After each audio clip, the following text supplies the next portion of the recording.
In the deep blue sea, a basic understanding of aquatic realities can mean everything. If it gets out, they won't let me scuba. If I can't scuba, then what's this all been about? What am I working toward? Welcome to WatchMojo's Top 5 Facts. In this installment, we're counting down the 5 most interesting facts that we could learn about scuba diving. Some of you may already know that scuba means self-contained underwater breathing apparatus, and a few of you may even be part of the dive world's equivalent of the Mile High Club, the 20-meter club. But for those of you unfamiliar with the ways of the scuba, well, it's about to go down. Number 5. Wetsuits keep divers warm thanks to nitrogen gas bubbles. After working on the Manhattan Project, an American physicist named Hugh Bradner invented the wetsuit in 1952, 9 years after Jacques Cousteau and Émile Gagnan introduced the aqualung. And while experienced divers fully understand the specifics of the neoprene design, not everyone realizes how a wetsuit works. Some think it's the enclosed water that actually warms the body, and sure, that helps, but it's the bubbles of nitrogen gas within the neoprene suit that keep the body warm. Nitrogen is a very poor conductor of heat, which prevents the cold seawater from drawing out all of your body heat. As long as the suit fits tightly, the enclosed water won't flush out, thus allowing the gas to keep the body warm. Number 4. Altitude diving happens at 1,000 feet above sea level. Okay, so any dive below sea level may be enough for some of you, but others need something more. And for some, that something is altitude diving, which takes place at 300 meters or 1,000 feet above sea level. Before executing the dive, you'll need the proper knowledge and the proper legal documents too. And that's because of the potential decompression sickness from the reduced atmospheric pressure. This is a danger at sea level as well, but high altitudes make it even more complicated. In fact, the US Navy recommends a 12-hour wait before making the dive, and a system known as cross corrections helps divers make the necessary calculations. So what's the most ambitious altitude dive? Well, that took place at Chile's Lago Liquincabur in 1982, measured at approximately 19,000 feet above sea level. Number 3. Decompression sickness is not just for scuba divers. Divers learned very early on that they must control the rate of their ascent or face very serious consequences.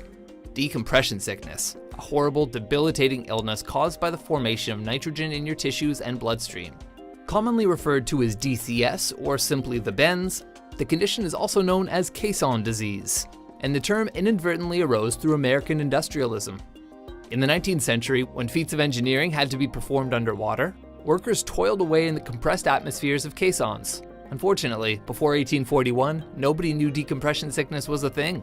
And in 1873, the construction of the Brooklyn Bridge led to a sobering reminder of what people endured in the name of engineering, with a recorded 110 cases of decompression sickness.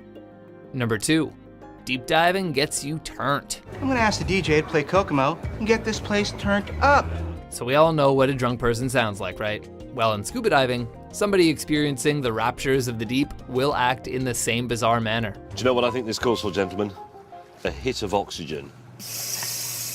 Yay! No human is immune to the conscious effects of nitrogen narcosis, which sets in at 100 feet underwater as oxygen itself becomes toxic. At such depths, trained scuba divers use a breathing gas called trimix, which combines nitrogen, helium, and oxygen.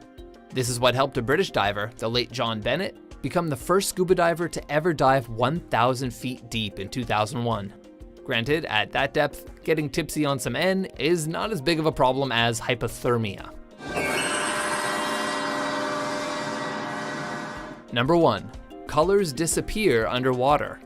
Reality takes on a different form underwater. Because water absorbs different wavelengths of light to different degrees, as you go deeper underwater, colors effectively disappear from the visible spectrum one by one. At roughly 15 feet, cutting yourself would mean bleeding blue blood. You want bleeding? Ow, ow. At about 25 feet, your tangerine will look more like an oversized blueberry. At around 150 feet, you'll have no idea which M&Ms to eat first and which to eat last, because they'll all look the same. I only eat the brown ones. You'll scream in frustration, which will confuse the rest of your diving party because sound travels nearly 4.5 times faster underwater, making it difficult to determine the source of a sound. Basically, the world under the sea is much different than life above. Under the sea. Under the sea.